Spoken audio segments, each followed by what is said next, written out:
Mirë se erdhe në botën ku askush nuk është i pafajshëm.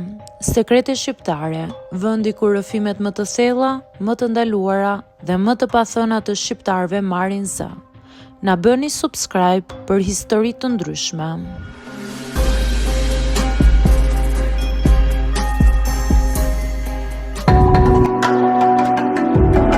Ka gjëra që nuk i thuhen askujt, as shoqeve, as familjes, as një njeriu. Dhe një nga to është kjo që unë kam mbajtur të fshet gjithë jetën. Jam 38 vjeçe dhe ende nuk e kam humbur virgjërinë. Kur e them me zë në mendjen time, më duket sikur po flas për dikë tjetër dhe jo për veten, por është e vërteta ime. Dhe është një e vërtetë që më ka shoqëruar me turp, me frikë, me pasiguri dhe mbi të gjitha me një ndjenjë sikur jam e ngecur diku mes rinisë dhe maturimit. Unë nuk isha as vajza e turpshme dhe as e mbyllur. Më pëlqente jeta, më pëlqente të dashuroja, por marrëdhëniet e mia gjithmonë përfundonin para se të bëheshin serioze. Disa meshkuj nuk duronin që unë nuk isha gati. Disa më bënin të ndihesha nën presion. Disa u larguan sapo e kuptuan sa serioze e shija unë intimitetin. Me kalimin e viteve, mosha rritej dhe frika rritej bashkë me të. Kur mbusha 30 vjeç, aty më filloi paniku. Të 30-tat më gjetën me një mendim që më hante shpirtin. Si doja shpjegoj unë dikujt? A do më marrë njëri seriozisht? Aty fillova ta shmang kompletësisht lidhjen.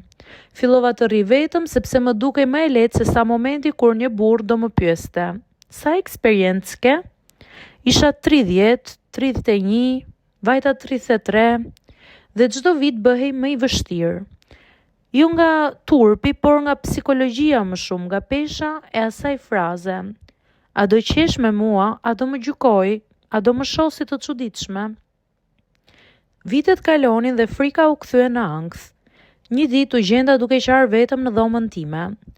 Jo se më mungonte dikush, jo se nuk gjeja partner, por sepse ndihesha sikur po e humbisja vete në pritje të një dite që nuk do të vinte kurrë.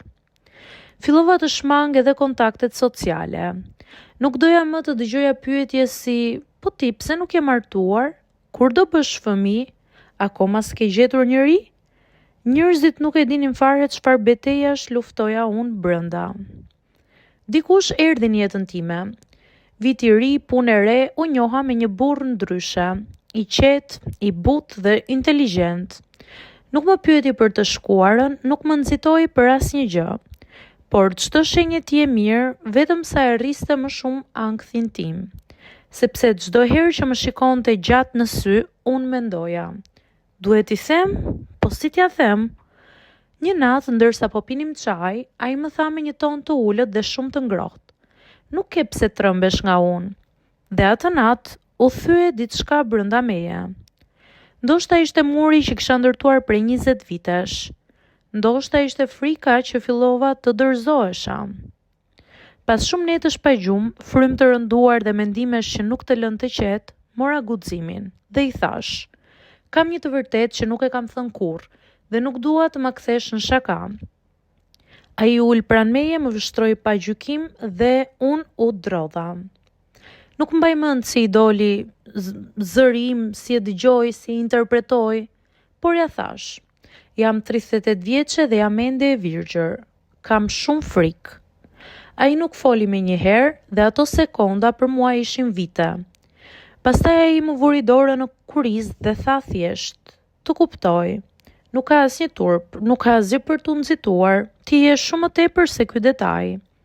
Aty qava me ngashërim, qava për gjithë vitet, qava për gjithë pritjen, frikrat, netët kur mendoja se isha e çuditshme, e prapambetur, e pazakont. Qava dhe u çlirova. Po sot, nuk ka rëndësi nëse diçka ka ndodhur apo jo.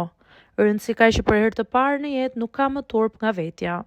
Nuk jam më e frikësuar nga ideja. Nuk jam më rob i moshës, i rregullave, i paragjykimeve. Kam mësuar që intimiteti nuk është garë. Nuk ka orar, nuk ka moshë të saktë, nuk matet me eksperiencë, por me siguri dhe me respekt.